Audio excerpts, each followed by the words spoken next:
Est-ce que toi aussi, depuis le début du confinement, tu passes ta journée à grignoter? Bienvenue dans cette 5e vidéo de notre challenge 7 jours pour prendre soin de toi.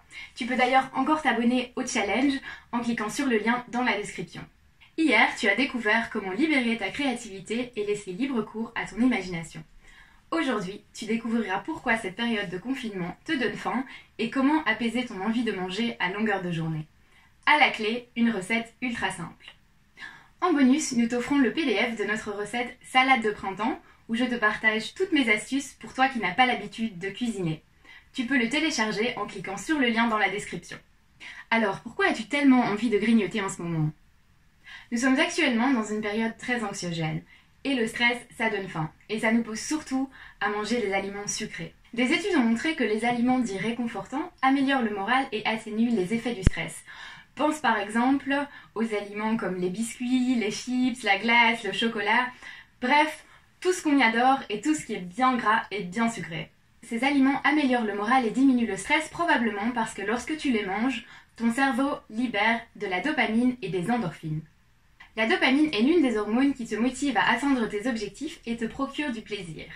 L'endorphine, quant à elle, permet de réguler et d'apaiser la douleur, qu'elle soit physique comme émotionnelle.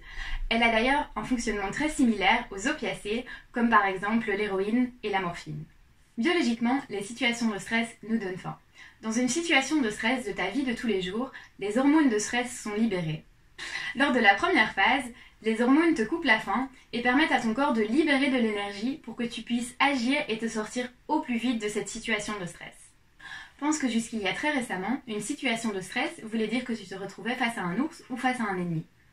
Ton corps avait donc besoin d'énergie très rapidement pour pouvoir s'enfuir ou combattre, et donc pas pour digérer ni pour manger. C'est pour ça que les hormones libérées pendant la phase de stress ont aussi un effet coupe-faim.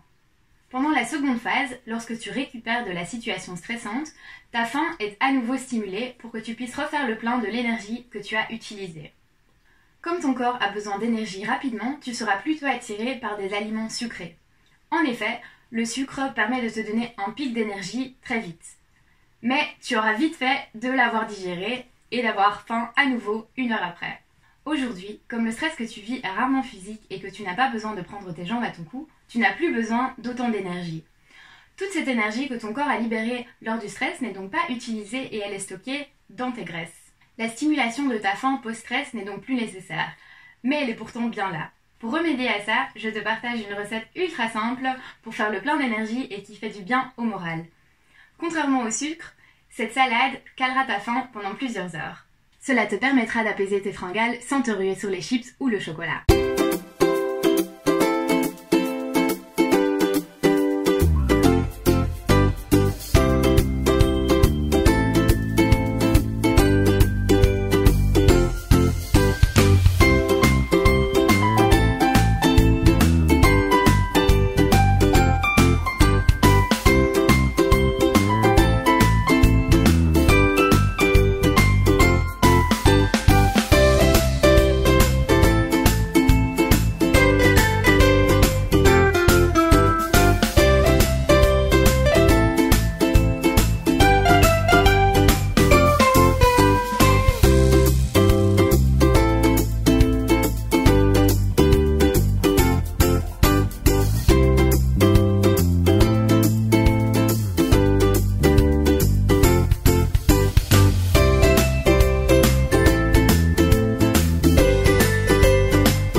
J'espère que cette vidéo t'a donné envie d'essayer notre recette de printemps. N'oublie pas de prendre les photos et les vidéos lorsque tu testes la recette et de nous les partager sur Instagram ou sur Facebook en utilisant le hashtag et en nous taguant.